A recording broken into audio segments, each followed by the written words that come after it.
Habíamos comenzado diciendo la doble sensación que nos embarga en este momento de estar en el inmenso honor de hacer un homenaje a nuestro amigo Milton y a la vez de hacerlo en esta ocasión, lo cual nos produce un dolor en el alma. Y habíamos hecho mención a sus primeros años, donde no era difícil imaginarlo, en sus primeras lecturas y sus primeras incursiones sobre los misterios de la vida, que fue el objeto de gran parte de su pensamiento durante toda su vida, lo cual no impidió que también se dedicara a otras actividades propias de su edad, los deportes, su adhesión a los clubes de su mayor simpatía. Sus primeros estudios tuvieron lugar en esas instituciones que vemos ahí. Hizo enseñanza primaria en el Colegio Santa Elena y seguramente ahí forjó su visión opuesta a la que sobre el misterio hace la interpretación religiosa del mismo. Yo creo que ahí nació su personalidad filosófica propiamente dicha. Luego se desempeñó como estudiante de secundaria en el Zorrilla y preparatorio en Aliados. Su actividad filosófica es conocida entre nosotros por su vínculo con la medicina y con los médicos, que vamos a explayar más adelante. Pero su conocimiento y su versación filosófica incursionaba también en el ámbito más especializado, al punto que tuvo participación en estas jornadas, donde fue uno de los expositores acerca de Yankelevich y su filosofía y la actualidad de Sartre, de los cuales, autores de los cuales era profundamente versado y no creo que existiera ninguna de las publicaciones de estos autores que él no hubiese leído. Pero su actividad principal y la que lo entusiasmó y la que llenó gran parte de su espíritu fue la difusión de los conceptos filosóficos entre grupos del ego, como fuimos todos nosotros. Este es un instante de las actividades de su grupo CETESIS, el primero que se originó por allá por el año 2004 aproximadamente, cuando él dejó de tener actuación a nivel actual y prácticamente en esta imagen vemos un 70-75% de mérito. A él le apasionaba difundir sus conocimientos filosóficos de una manera muy amena con todos nosotros. Y ese grupo tuvo mucha pujanza, se hizo durante un par de meses también hasta un boletín. Los contenidos son esos que pueden ver en uno de sus boletines, pero ven que la lectura era de obras de mucha profundidad y de mucha dificultad que él sabía transmitirnos a nosotros con inteligencia y conversación. Sus autores predilectos eran estos, pero eso no impedía que hubiese incursionado en todos los ámbitos de la filosofía y de la filosofía más dura, de la metafísica, de la hermenéutica, de la fenomenología, y era realmente un experto autodidacta en estos ámbitos del conocimiento filosófico.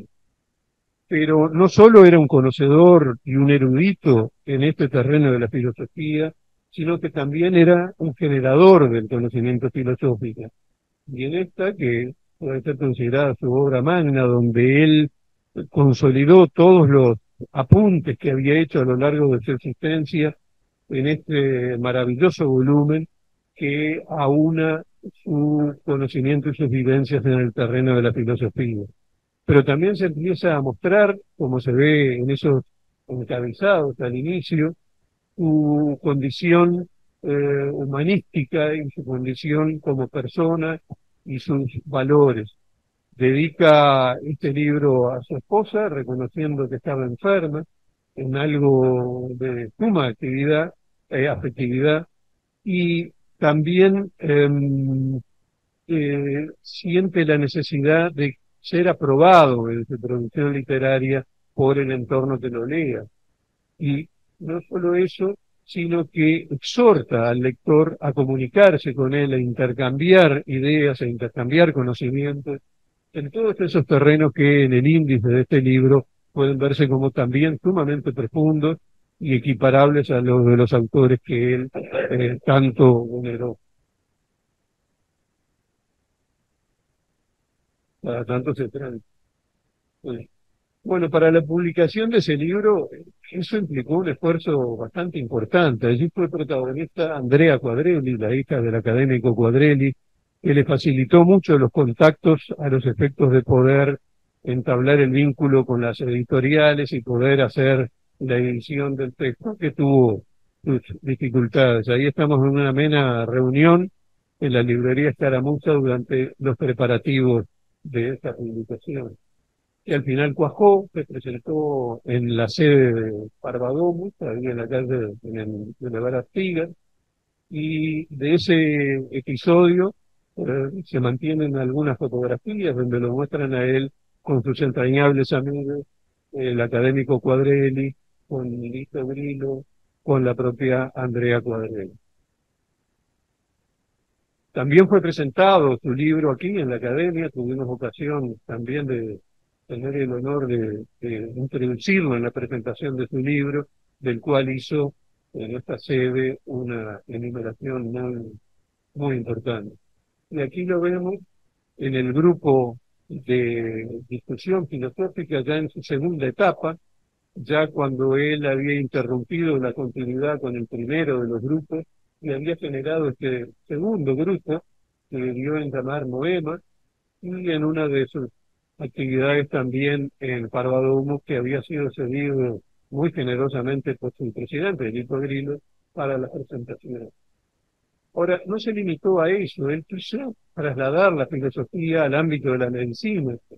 Y este es una de sus publicaciones, digamos, la única que hizo en el terreno de la filosofía aplicada a la medicina, que yo conozca por lo menos, a nivel de la Sociedad de Cirugía del Uruguay, pero que por las dificultades inherentes a la temática y a la forma de encarar la temática, no tuvo la repercusión que él hubiese deseado y que llevó a un comentarista, también un directo amigo de la academia, el doctor Greci, decir, no entendí mucho, pero percibo que esto es algo muy importante para la medicina.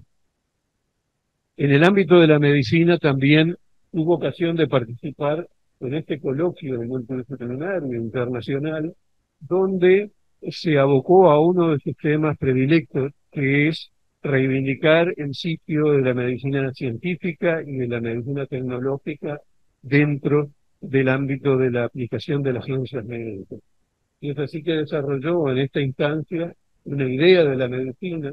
¿Qué sería de la medicina sin la tecnociencia? Y de eso se puede decir cuál era su contenido.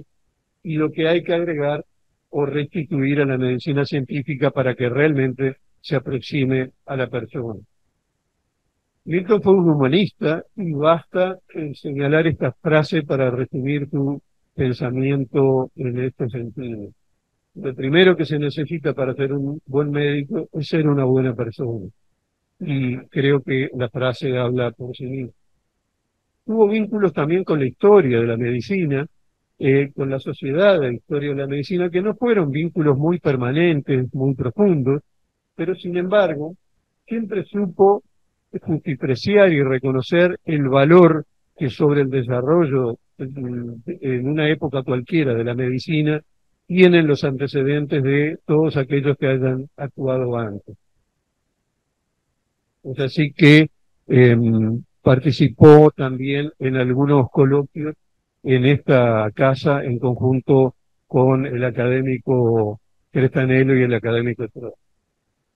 Rescatamos esta frase de la presentación del académico Pons en ocasión de este mismo homenaje en la Sociedad de Historia de la Medicina, y que muestra las paradojas a las cuales constantemente acudía Milton en busca de ese misterio que debía ser revelado, como algo que puede ser tan necesario puede ser a veces imposible. El sindicato médico también reconoció sus virtudes y en el año 2004 le confirió la distinción sindical al mérito científico, docente y en el ejercicio profesional. O sea que no somos solamente nosotros los que lo reconocemos. Fue relevante su actuación a nivel de la Facultad de Medicina.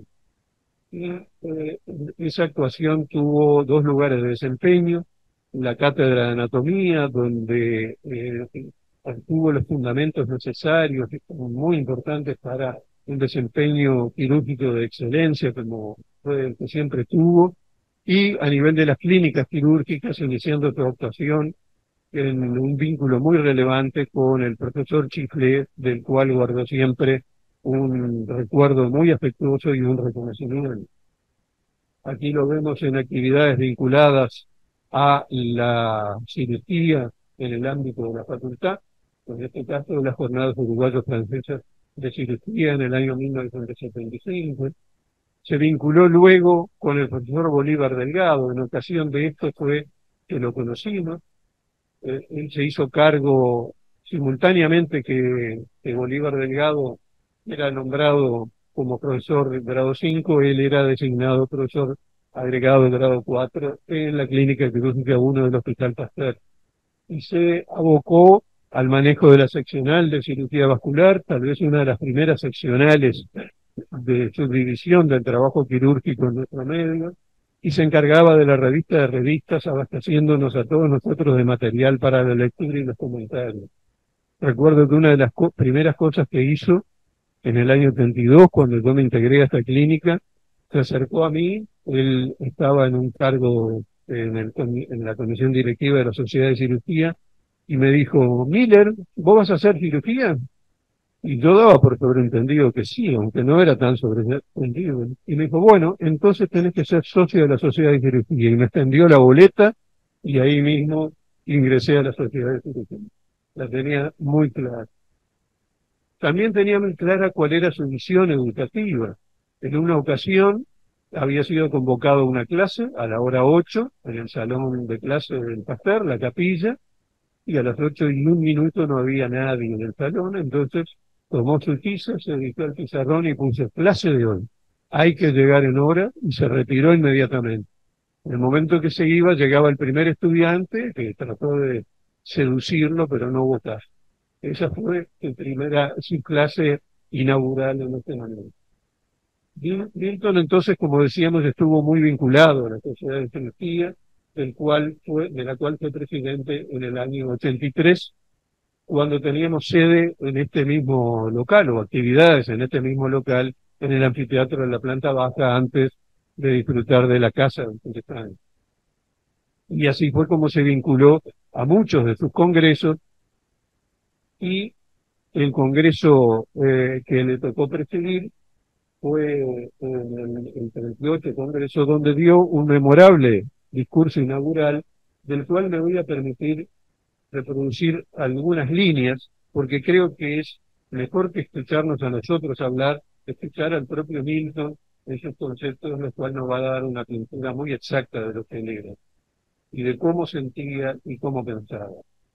Es así que dijo: en el momento de disfrutar de este instante, que una cierta intuición me señala como el más honroso de mi vida, quiero parar a mi lado a mi padre, para que lo comparta conmigo. Con la sensación de tener su brazo colocado sobre mi hombro, evoco su sustancia hecha de bondad infinita, honestidad, desinterés y absoluta ineptitud para realizar o siquiera concebir el mal. Su rechazo natural, espontáneo, a toda estratagema o astucia productora de posesión o poder, fue una de sus mejores lecciones. Junto con razones que seguramente subyacen en el inconsciente, quizá de ella provenga mi incurable antipatía por los mercaderes de prestigio. Y se dedicó a hablar de algunas personas que se vincularon de algún modo a mi vida profesional y universitaria. Hace un tiempo que he entrado en ese particular momento de la vida en que el hombre comienza a mirar hacia atrás y siente la necesidad de agradecer. Y el agradecimiento es el núcleo central de este discurso, y dice: quisiera que mi lenguaje tuviera la elocuencia suficiente para cumplir el milagro de crearnos la ilusión de que están de nuevo entre nosotros. Estoy seguro que la mayor parte de los maestros a quienes debo lo mejor de mí mismo están sentados entre ustedes. En mis años de secundaria tuve magníficos profesores. Hoy quiero simbolizar mi agradecimiento en la figura del más querido de todos ellos, ¿Quién hubiera pensado que algún día el nombre de Arturo Ardao iba a ser mencionado por uno de sus discípulos en un congreso de cirugía? Y ese fue seguramente uno de los gérmenes de su intensa vocación filosófica. De mis profesores en facultad, un recuerdo especial para Humberto May, Héctor Franqui Padé, y dice de Franqui Padé: tenía la obsesión por encontrar para lo que quería decir la palabra más justa y bonita. No se me escapa que literatura y ciencia pertenecen a dos regiones distintas del conocimiento humano, pero ¿de dónde surge la prohibición radical a decir lo correcto de un modo agradable? Abel Chiflé, Juan Carlos del Campo, de los cuales tenía ese recuerdo inefable. Entonces, hagamos silencio. Yo quise situar mis palabras en el orden de la evocación nostalgiosa y me pareció que no podían tener mejor complemento que la música maravillosa de Borjak, que le canta al tiempo, a la nostalgia y a lo irreversible. Hay que destacar el vínculo del académico Massa con esta institución. El currículum de Massa muestra que fue nombrado académico titular el 8 de diciembre del 94, integró naturalmente la sección de filosofía, presidió la comisión de ética, formó parte de la de planeamiento y presupuesto y la comisión de medicina y medios de comunicación, donde tuvo un papel relevante. Renuncia a su sitial el 8 de noviembre de 2007 y en las funciones de múltiples merecimientos se lo designa emérito, académico emérito, el 13 de diciembre del mismo año. Hubo otras múltiples actividades destacables en esta academia. Hubo una participación en el simposio sobre el tabaquismo. En el 97 hizo una exposición sobre filosofía y medicina, otro de los intentos de acercar ambas disciplinas. Presidió el grupo de trabajo sobre colegiación médica, punto sobre el cual Antonio se va a referir en profundidad. Encabezó una resolución del plenario en relación a la situación crítica del Hospital de Clínicas en aquel momento. Y ya como académico emérito hubo dos participaciones, una que yo destaco con particular interés: ¿cuál debe ser la praxis médica para que no sea calificada de mala praxis? Un documento muy interesante, y actuó en un coloquio junto con tres anécdotas sobre la vida y obra de William Halsted. El 16 de abril del 98, él tiene ocasión de pronunciar su segundo concurso memorable. Este es un poco más extenso, pero vale la pena su destaque, sobre todo en un día como hoy, donde se presenta el desarrollo de la beca que va a ofrecer la Academia Nacional de Medicina, porque en él hace una alabanza al conocimiento y a la investigación científica.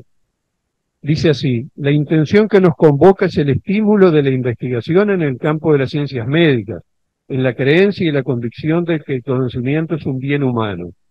Naturalmente que los bienes cognitivos no son los únicos, y a su lado que existen los que hacen referencia a la calidad de la vida personal y comunitaria, el bienestar psicofísico, las relaciones humanas, el disfrute del ambiente, la armonía social, la contribución a la creación de una cultura con valores compartidos en el entusiasmo y la pasión, y muchos otros. En el nivel cognitivo, el conocimiento científico es solo uno de los modos humanos de conocer algo. A su lado se ubica la experiencia inmediata, la apreciación afectiva, la simpatía, como proyectos que apelan a otras modalidades del entendimiento, de la emoción y del valor. El intento de considerar a la ciencia como una actitud autárquica que agotará todos los modos posibles de asimilar el mundo intelectualmente no pasa de ser un desafío. Una doctrina que supusiera que la ciencia es una imagen o representación del mundo que lo incluye en su más radical totalidad, no sería una doctrina científica, sino una ideología, un cientificismo. Adoptar semejante actitud no contribuye a celebrar la ciencia, sino a perturbarla, atribuyéndole una autoridad que no pide ni necesita para ser estimada en el orden del valor. ¿Quién de nosotros no suscribe voluntariamente la frase de Wittgenstein en su Tractatus? Sentimos que aun cuando todas las preguntas científicas posibles hubieran sido contestadas, los problemas de la vida todavía no se habrían tocado en absoluto. La comunidad científica en la cual nos sentimos incluidos en una gran mayoría de los médicos, no experimenta ninguna violencia en reconocer todos los campos que le son ajenos. Pero tan cierto es esto como que en su campo de aplicación su modus operandi es insuperable. Por eso debemos rebelarnos con calma pero con firmeza contra aquellas posturas o pseudo posturas que pretenden que las aspiraciones de la ciencia a proporcionar información objetiva y útil sobre los fenómenos intramundanos no son mejores que las del mito o las de cualquier especulación ociosa. En ese popurrí en que todo vale, la ciencia médica no es más que la astrología, la ideología o cualquier otra variedad de juego adivinatorio. Es mucho más fácil sostener esas ideas en teoría que vivir en la práctica en coherencia con ellas. ¿Dónde están las disciplinas rivales de la ciencia que incluyan modos alternativos capaces de igualarla en eficacia? Desde siempre, pero más aún en la actualidad, el consumidor ha debido elegir entre el producto genuino y el falsificado. Esto vale tanto para los bienes materiales como para los culturales. Podemos distinguir dos clases de falsificaciones, las copias y las caricaturas. Una copia puede ser perfecta y engañar a los expertos y dar una satisfacción como el original. La caricatura es un bien cultural, la caricatura de un bien cultural es otra cosa, es un fraude. La obra fraudulenta no es buena copia de un bien original, de un buen original, sino el intento de hacer pasar una cosa por otra, gato por liebre, ruido por música, garabato por pintura, un montón de palabras por poesía, fantasía desenfrenada por ciencia, procedimientos inoperantes o nocivos por técnicas fundadas, dogma ideológico por ciencia social o palabrerío oscuro por filosofía. El copista es un obrero sin originalidad, pero diligente, y aún engañando puede prestar algún servicio social. Por el contrario, el pseudoartista, el pseudotecnólogo, el pseudocientífico o el pseudohumanista es un farsante. No solo se hace pagar por servicios que no presta, sino que obstruye los caminos del progreso y contamina y envilece la cultura. Aún obrando sin mala fe y por mera ignorancia, es un delincuente cultural. Es un deber de la comunidad científica médica denunciar la hipocresía, la ignorancia y manipulación interesada de los ingenuos y realizar todas las acciones posibles que contribuyan a modificar ese estado de cosas. Por eso es que la Academia de Medicina festeja y premia a los cultores de la genuina ciencia médica, de la que todos obtenemos beneficio, incluyendo a los mercaderes de la ignorancia y a sus asesores de marketing. El segundo de sus memorables discursos en ceremonia de prueba de premio es el del año 1998, en este salón de actos, en el salón de actos de abajo de esta institución. Y dice así, Milton: al instituir los premios y al otorgarlos, la Academia cumple con su deber de fomentar la investigación científica y de reconocerla, en la idea de que el avance de la ciencia es siempre en sí mismo un bien, al que es absolutamente insensato oponerle objeción. No es la ciencia lo que introduce el mal en el mundo, en todo caso es el uso que de ella se haga, porque en definitiva la ciencia y la ciencia médica no son más que un aspecto de las praxis humanas, y como tales, como todo acto humano, capaces de producir un bien o un mal, lo justo y lo injusto, lo bello y lo feo. Porque el bien como esencia con mayúsculas solo existe en el cielo de las ideas, como un fin al que la atención de nuestro esfuerzo tiende a alcanzar, pero que siempre se desplaza hacia adelante en un horizonte que se le ofrece y que se nos escapa al mismo tiempo. Y como la justicia no existe, como el bien no existe, entonces no nos queda más tarea que inventarlo, que producirlo, y por eso son necesarias las virtudes y la moral. Las virtudes, porque sin ellas no habría ninguna inspiración posible para las acciones, y la moral para recordarnos a cada momento que no somos dioses, que no somos justos, que no somos buenos, que no somos capaces de suficiente amor y que en consecuencia la tarea de ser humanos en el sentido más profundo de la palabra nos convoca y nos desafía a cada instante. Y la investigación científica es, aunque a veces no nos demos cuenta, una manera de revelarse la virtud, una manera de revelarse lo humano. no es porque ella sea útil que es buena, no es porque produzca beneficios materiales, sino porque es una expresión de lo divino que hay en lo humano, aunque más me gustaría decir de lo humano que hay en lo humano.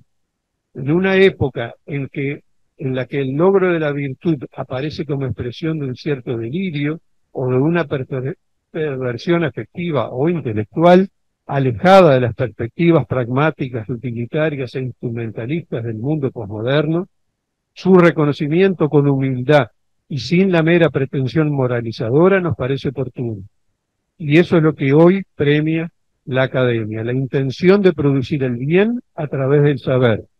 Y al producir ese acto y regocijarnos en él juntos, nos sentimos más justos, más buenos, más humanos. Y cualquiera sea el origen de ese sentimiento que nos embarga, si no es en el interior de él en que nos reconocemos, ¿en dónde podríamos hacerlo? Amigas, amigos, disfrutemos del espíritu que es frágil, huidizo, escaso, pero que no nos deja. Porque si se perdiera del todo, si no lo sintiéramos en nosotros como una presencia, como una aspiración, nos sentiríamos perdidos y desorientados. ¿Y no es acaso esa la más grave enfermedad de nuestro tiempo? Una de las mayores tristezas.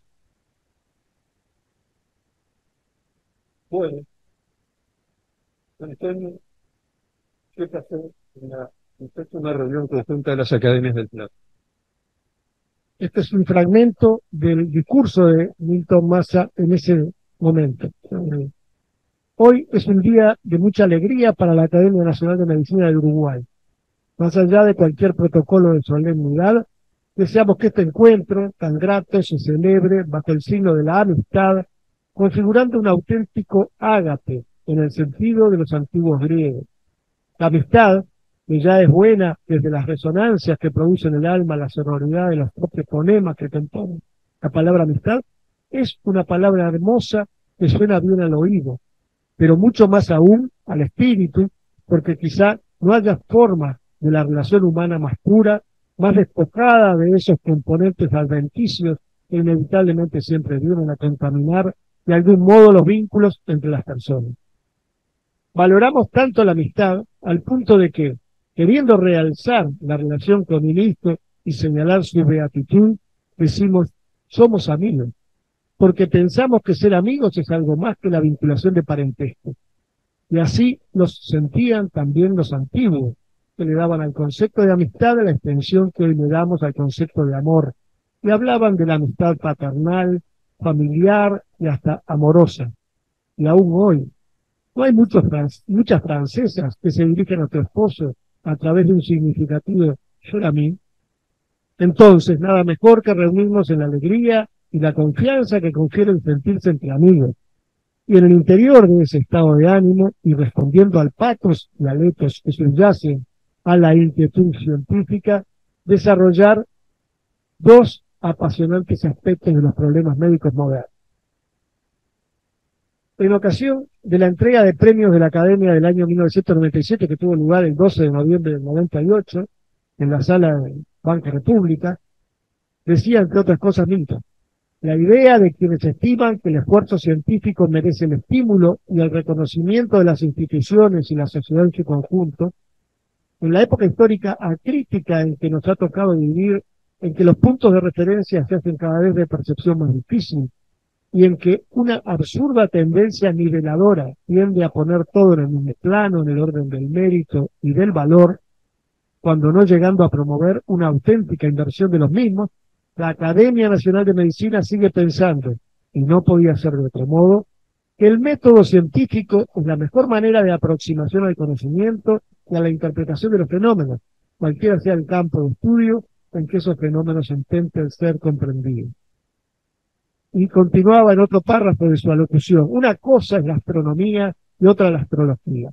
Una cosa es la predicción del clima por métodos científicos y otra la adivinanza. Una cosa es la medicina y otra la pseudomedicina, aun cuando abusivamente en la mayoría de los casos se las califique de alternativas, porque estas supuestas medicinas alternativas no son tales en el plano real y no imaginario de la patología y de la enfermedad humana. ¿Es que acaso hay alguien entre los acá presentes que conozca una alternativa real al tratamiento quirúrgico de la apendicitis aguda? Y el tratamiento actual de la apendicitis aguda es pura y exclusivamente el producto de la aplicación de una forma de uso del pensamiento humano, el científico. Esta elemental verdad, que nadie en su sano juicio se atrevería a negar, una intencionada sofística moderna simula ponerla en entredicho. Entonces, llamémosla a las cosas por su nombre. En el momento en que embaucadores de diversas filiaciones y procedencias promueven novedades de todo tipo y color alrededor del hombre, de su salud y de su enfermedad psicofísica, carentes de la menor seriedad y racionalidad, la academia se complace en distinguir a los cultores de las disciplinas científicas médicas, porque cree que haciéndolo contribuye a mantener el valor de sus acciones en el nivel que merecen, convencida de que la intención de distinguir lo cierto de lo falso, lo bueno de lo malo, lo bello de lo feo, es consustancial a la condición de ese Homo sapiens demens. Y es precisamente esa intención la que en la combinación de afectividad y razón que somos nos configura como sujetos éticos. Y para aclarar lo que era ese Homo sapiens demens, decía Edgar Morin, el mismo ser humano también es Homo demens, tiene una gran capacidad de destrucción propia, la hiperanimalidad humana en la bioculturalidad definidora de lo humano y en la demencia consustancial a esto. De modo que deban hacerse estas distinciones en la tarea de la reflexión a la que debemos dedicar nuestras vidas, sabiendo que el camino del pensamiento es infinito, pero que al mismo tiempo es el único por el que vale la pena transitar.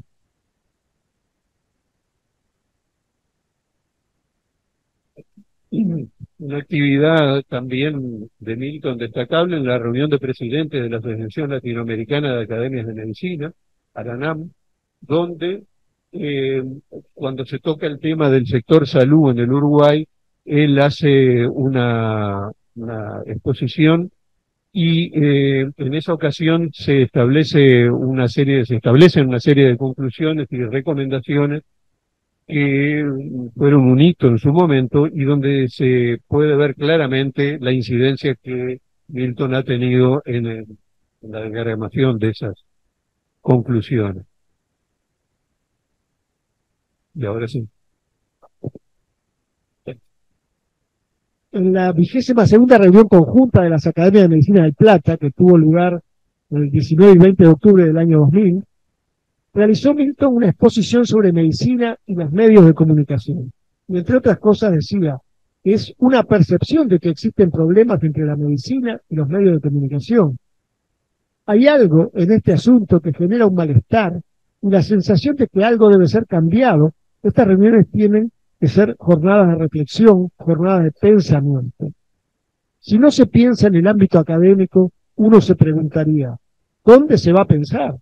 ¿Dónde el pensamiento y la razón van a encontrar un espacio? Pensar en este tema, y este es el único punto en que quiero centrarme, exige, creo, la convicción de que existe algo que es más verdad que otra cosa. Entiendo que nuestro esfuerzo debe básicamente restituir la idea de verdad. No una forma en particular de la verdad, sino la idea de la verdad. La idea de que hay algo que hace a la distinción entre lo que es cierto y lo que es falso, lo que es bueno y lo que es malo, lo que es justo y lo que es injusto.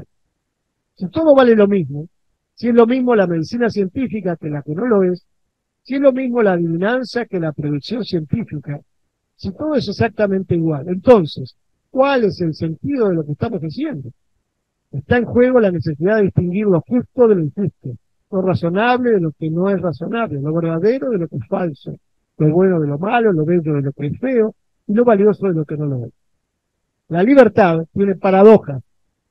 ¿Puede el Estado, en defensa de la libertad de los ciudadanos, permitir la mentira institucionalizada, la instalación de lo falso en los medios de comunicación, argumentando que de esa manera se preserva la libertad de información, la libertad de pensamiento y la libertad de prensa?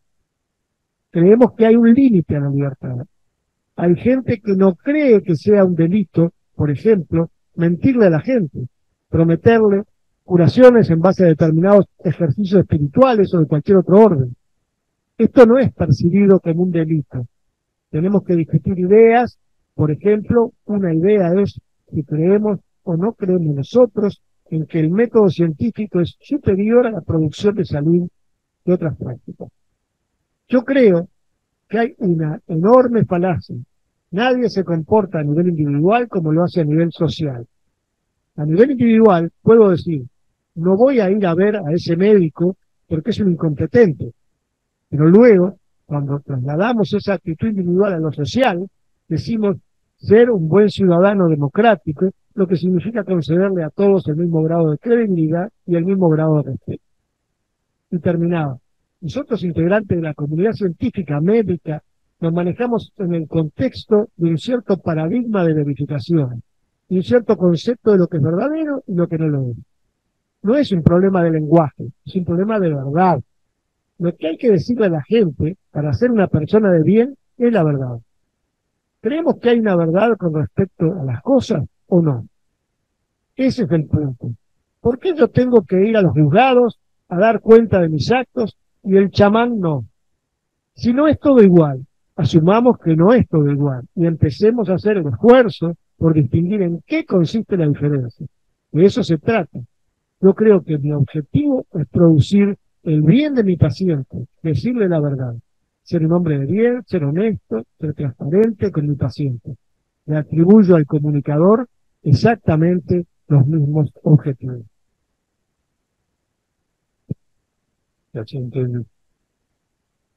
Luego de estos categóricos conceptos vertidos por Milton en su momento y sobre los cuales, acerca de los cuales nunca claudicó, continuamos un poco adelante. Esta es otra de las actividades que lo caracterizaron, insistir sobre el estudio y sobre la conceptualización del error en medicina. Esta era una de las áreas que más lo apasionaban y por eso fue propuesto para una comisión de estudio en ese tema en esta institución. Ya había mostrado interés en esa misma temática en otro evento que organizó el SAIP, ¿no, Antonio? En el año 2005 sobre Derecho y Medicina en Estado Crucial.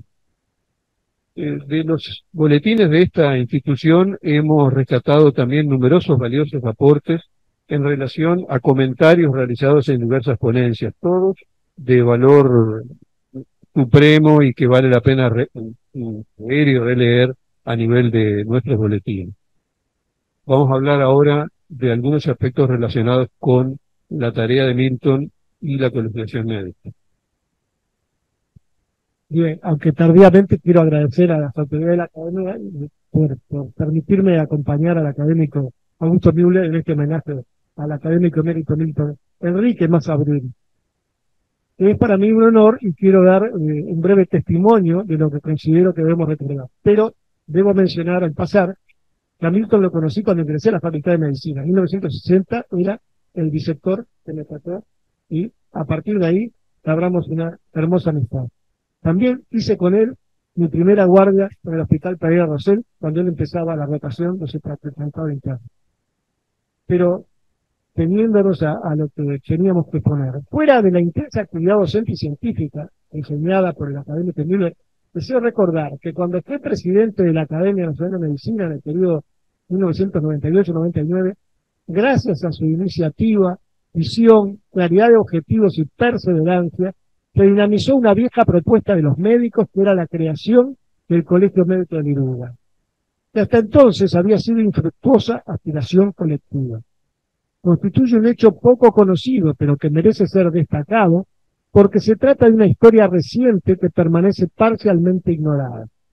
Siendo él presidente de la Academia, manifestó particular interés en los aspectos éticos del ejercicio profesional e hizo esfuerzos importantes para reunir a todos los actores sociales que tenían que ver con el desarrollo de la profesión. Primero, por 1998, ejerciendo la titularidad de la Academia, apoyó el proyecto de creación de la colegiación profesional, un proyecto llamado de Ley Marco, impulsado por la agrupación universitaria y su presidente entonces, el abogado destacado doctor Rodolfo Cannavaro. Ese proyecto finalmente no alcanzó aprobación en la consideración parlamentaria. El Consejo Directivo de la Academia, del periodo 98-99, presidido por el propio académico Milton Massa y con el académico Aníbal Sanz Ginés como secretario general, definió desde el inicio de su periodo a la colegiación médica como una de sus preocupaciones prioritarias. La Academia convocó a la agrupación universitaria, al sindicato médico, a la Federación Médica del Interior, para constituir un grupo con el objetivo de obtener de los poderes públicos la sanción de una ley de colegiación. En el interior de ese grupo, la academia estuvo representada por el presidente Massa y el secretario Sanguinet. Y en el marco de las actividades de ese grupo, en el salón de actos de la comisión honoraria, acá en la planta baja, se realizaron el 27 de agosto del 98 una conferencia de prensa y el 26 de noviembre un foro en el que se contó con la participación de la Asociación de Escribanos y la presencia de representantes de los partidos políticos. La gestión de la academia en este asunto fue apreciada y valorada por todos los vinculados al mismo, pero, a pesar del entusiasmo, los avances esperados no se produjeron. Vivió intensamente activo durante el año 2006, que había dejado hacía tiempo la presidencia de la academia, pero seguía batallando en este tema. Y en base a su iniciativa fue designado para actuar como responsable de la comisión de estudio acerca de la colegiación médica, área en la que tuvo participación muy relevante. Esta comisión estuvo integrada además por los académicos Vogel, Medici, Crestanello, Boca y Bercelli. Se realizaron remitidos a la prensa y un acto público que tuvo lugar en diciembre de 2006 en el Salón de Actos de la Comisión Honoraria, en el que expusieron el académico Milton Massa, Raúl Lombardi y quien habla. Durante este segundo periodo, la comisión, denominado el Grupo de la Academia, fue invitada por la Comisión de Salud de la Cámara de Diputados el 20 de junio para estudiar el proyecto de legislación. Esta convocatoria se repitió en 2 ocasiones más y en la última se concurrió también a la Comisión de Salud del Senado de la República. Finalmente, la ley fue aprobada y promulgada como la ley número 18.591 el 18 de septiembre de 2009. En ese año se le designó como delegado permanente de la Academia ante la comisión que se encargaría de instrumentar la nueva ley, vale decir, reglamentar, al académico Massa. Siguió luego una etapa larga hasta agosto de 2011, cuando luego de trabajar en la reglamentación de la ley se organizó y realizó la primera elección de autoridad, que constituyó el Colegio Médico de Uruguay, siempre con la participación de miembros de la Academia. Siguió luego una etapa larga hasta agosto de 2011, cuando luego de trabajar en la reglamentación de la ley se organizó y realizó la primera elección de autoridades y se constituyó el colegio. Pero además de su actuación docente, científica y académica, fue un médico y un filósofo. Y como dijo Galeno, un buen médico es también un filósofo. Y él fue eso porque creó un grupo de reflexión llamado CETESI, por el cual varios de los presentes aquí fueron allí sus discípulos. Es una honra para la academia recordar a una persona tan querida con una trayectoria y ejecutoria tan ejemplar. Tal cual, tal cual.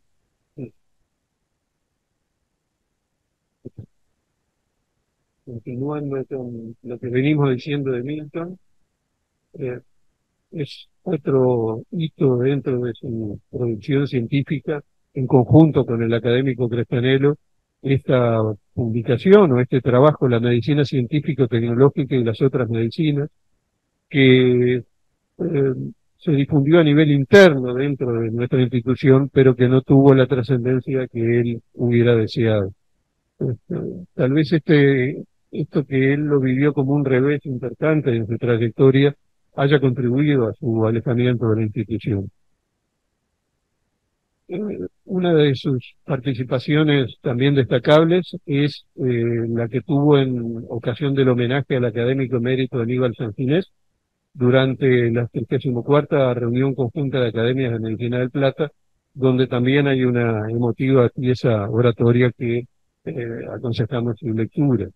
Y finalmente le tocaron a él los homenajes cuando en el año 2014, conmemorando los 40 años de la aprobación de la ley de creación de la academia, se realizó un homenaje a los academias titulares y eméritos que tenían 15 o más años de desempeño, y por supuesto que allí estaba él. Su última etapa tuvo altibajos, tuvo tristezas, pero al final tuvo un retorno a su mundo. Esta sesión que hemos hecho en conjunto con Antonio se iniciaba con una casa y culmina con otra casa, que es la casa de su familia, en conjunto con su familia y con su muy querida perrita Lulú. No es esa, pero es igual a esa. De cualquier manera, Milton se ha ido, pero permanece en el tiempo permanece en nuestro ánimo, en nuestra sensibilidad, pero también permanece en la virtualidad que hoy nos ofrece el mundo tecnológico.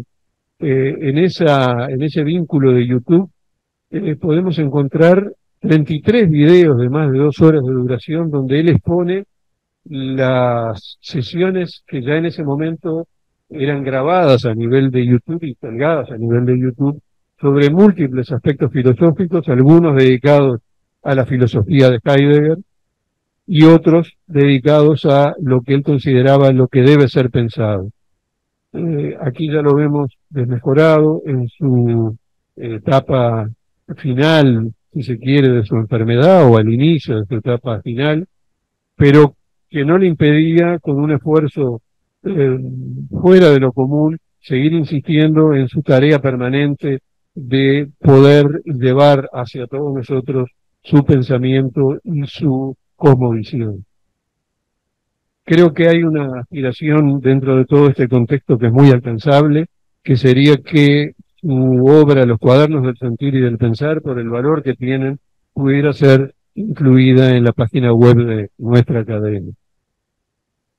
Creo que hay poco más para decir, tal vez podamos escuchar a algunos de ustedes porque sabemos que muchos han tenido un vínculo entrañable con Milton, al cual siempre vamos a tener. Muchas gracias.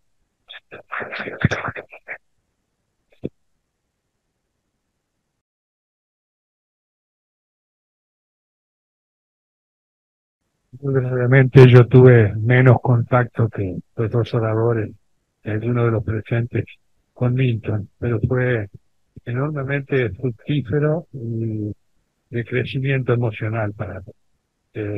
Nos reuníamos con un pequeño grupo y yo de casualidad pasé un día, entré y me incorporé en el McCafé de la esquina de El Yauri el 21 de septiembre. Y uno de los temas que Nixon sacaba, porque sabía de mi, iba a decir interés, pero mejor digo manía por la música, era hablar de música. Porque él tenía sus propias opiniones y diferían en varios aspectos con lo que yo pensaba. Pero siendo un tema tan subjetivo, es lógico que existan diferencias. Y pese a que Milton era un hombre de una firmeza en sus afirmaciones, siempre sentí que respetaba la diferencia cuando yo la manifestaba. Y terminábamos disfrutando mutuamente de comunicarnos lo que cada uno vivía a través de la música. Lo planteo simplemente como un ejemplo más de esa amplitud de visión del mundo, de los problemas, que aunque se centrara fundamentalmente en su profesión, la medicina, y en su amor por la filosofía, abarcaba otra enorme cantidad de aspectos, lo que lo hacía, como bien dijeron los disertantes, un verdadero humanista. Si hubiese vivido en el Renacimiento, sería un dignísimo ejemplo de eso que se llama espíritu renacentista.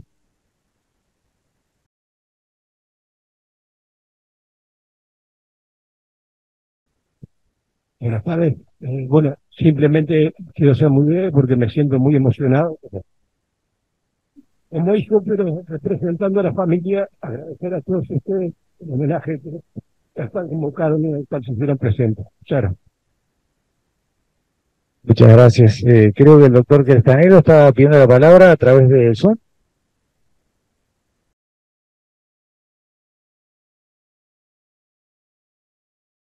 Lo que voy a decir, me surge en este momento del corazón, y es que yo no pude ir a este homenaje, lo cual me hace sentir en falta, porque mi relación con Milton ha sido muy larga, muy fructífera y muy estrecha.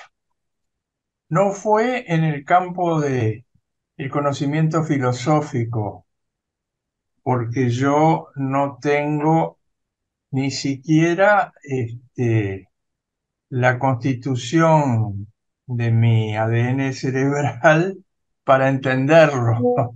Era, era para mí a veces inentendible. Pero desde el año 1957, cuando entramos los dos a facultad, surgió no sé, una cierta afinidad recíproca que se fue acentuando y culminó en una amistad que duró hasta su muerte,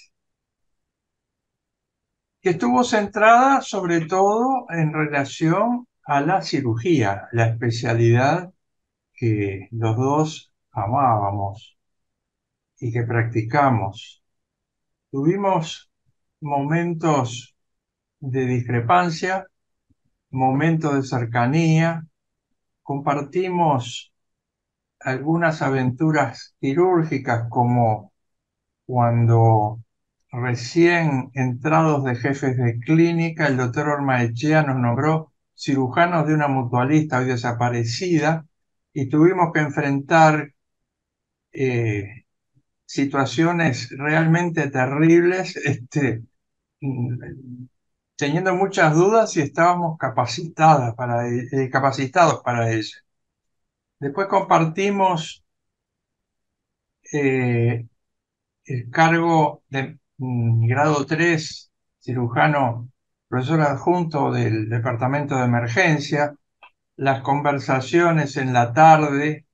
Pretendíamos dormir la siesta, pero era un diálogo que no nos dejaba dormir. Era muy, muy interesante.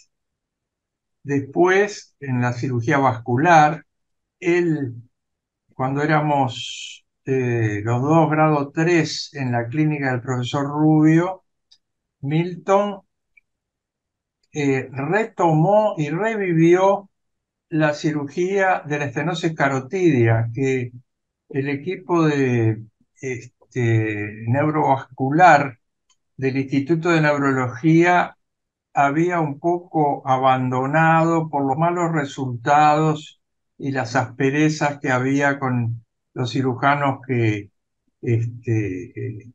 colaboraban con ellos. Milton tomó ese aspecto, ese tema sensible si lo hay, porque la cirugía de la estenosis carotidia tiene el triste privilegio de que el enfermo al despertarse puede tener el síntoma o el signo que uno pretendió evitar. Es decir, uno lo opera para que no tenga accidentes embólicos y puede despertarse con una hemiplegia. Y finalmente, las vueltas de la vida nos llevó no a tener, cuando yo entré a la academia, Milton ya era académico emérito, pero tuvimos oportunidad igual de trabajar juntos y en forma muy productiva. En toda esta larga trayectoria, eh, además de la amistad y de que percibí en él una persona súper honesta en la concordancia o en la discrepancia de lo que pensábamos, pero siempre, como se dijo al pasar, él era respetuoso de las personas que no pensaban como él y los escuchaba. Rescato todo lo que Milton me enseñó en cirugía y en forma de encarar a través de su formación filosófica los problemas clínicos. Creo que él tenía por mí un afecto y una confianza que se manifestó lamentablemente cuando él comenzó con la última enfermedad, y tengo la satisfacción de alguna manera de haberlo estimulado, acompañado, alentado para que aceptara algunas formas de tratamiento, particularmente las quirúrgicas, haciéndole ver que la cirugía actualmente no es como él la conoció, porque él hacía muchos años que estaba apartado de la cirugía general y no conocía las posibilidades de la cirugía mínimamente invasiva para la operación del colon y después la de las vías biliares. De manera que en esta colcha de retazos de recuerdos, perdonen lo desilvanada que está, pero quiero transmitir mi fuerte sentimiento de pérdida y de gratitud ante la desaparición de este gran amigo. Gracias.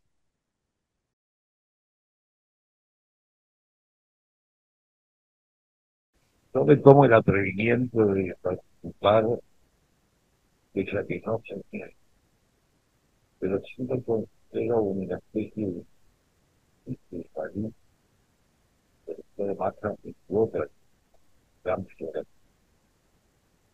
Cuando dejé la cátedra de la facultad de las razones que manteníamos por esta élite de la universidad, la academia conmigo me preguntó, ¿y ahora qué vas a hacer?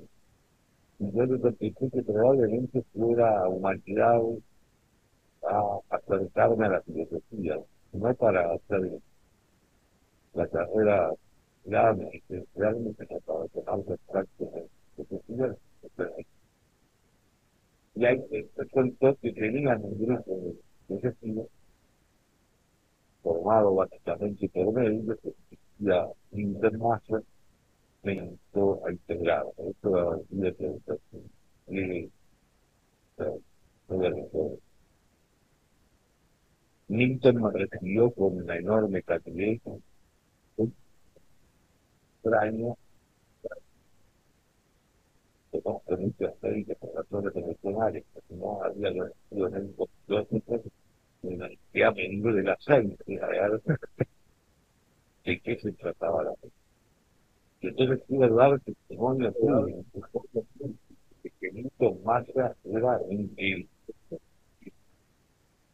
al desarrollar realmente la familia, como yo nunca él encontraba el aula de toda mi carrera de Shakespeare y la carrera. Porque sabía de Aristóteles, de Sócrates, de Platón, y de Jan Kelly, de Guattari, de Deleuze, de Sartre, y de su bien amado Heidegger, con quien permanentemente discrepa. En los pocos años que tuvimos contacto, yo tuve la fortuna, la yapa, diría, de que era por razones de necesidad que luego les aportaba de regreso progresivo, y ahí le hablábamos de todo, de la de la universidad que tanto del país, que tanto el país. Como se ha dicho acá, creo que fue un humanista, un gran polemista, y un hombre tremendamente respetuoso de las ideas ajenas, con las cuales podía discrepar y muchas veces discrepaba, o determinar discrepar, que era hincha de una crítica y no de Madrid, y con tomar verbales, pero que tenía una tolerancia absoluta hacia todas. Y a menos de la sabiduría, tenía un grado de profundidad en el nivel de reflexión, era capaz de saltar con cualquier planteo o cualquier pregunta que a uno lo desencajaba. Es que se mata tan antiguo, como por ejemplo la experiencia, la autoridad que le daba la religión, que nos hacía lograr cosas que nadie había pudiera hacer. Por eso la nostalgia va a perdiendo, como diría Chicano, una diáspora en tiempo que fue mejor que aquella tierra que tenemos prometido, porque en un caso Winter está instalado Gracias de la corrección ajena.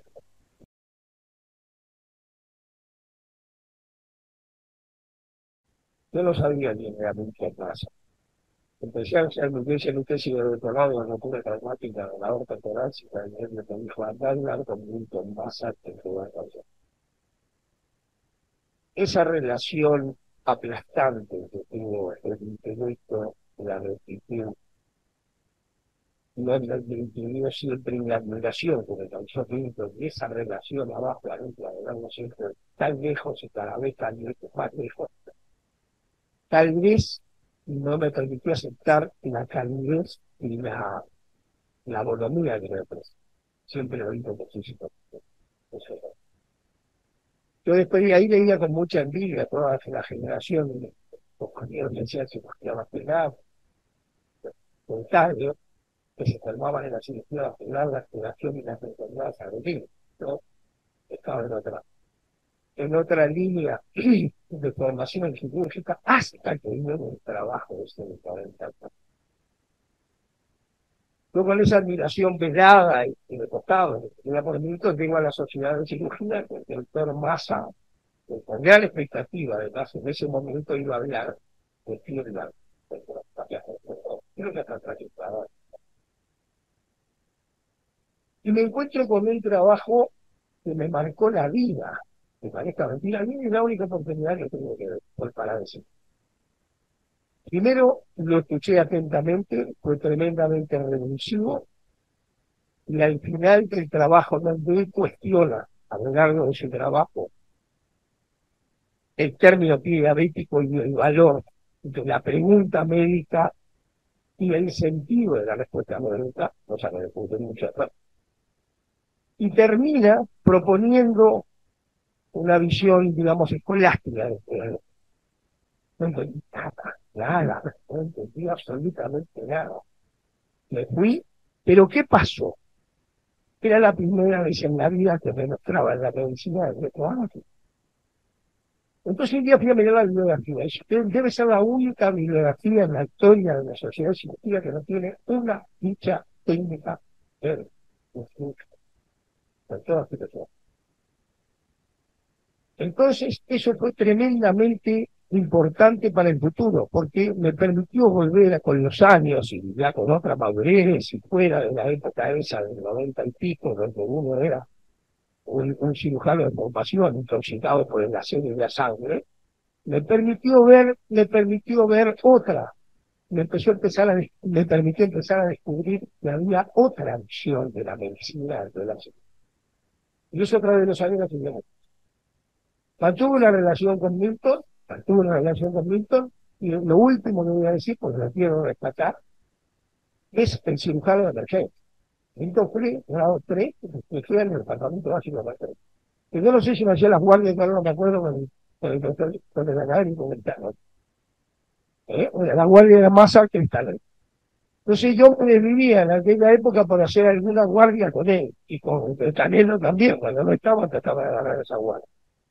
Y eso fue tremendamente importante para mí, desde el punto de vista de lo que eran las conversaciones permanentes que uno no dejaba con el Lincoln y las enseñanzas quirúrgicas.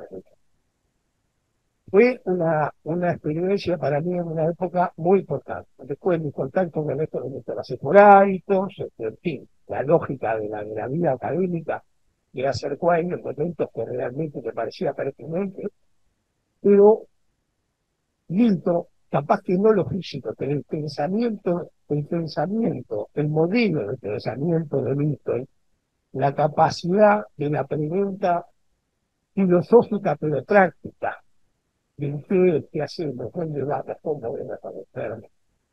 Eso es lo que me tenga la atención, ¿no?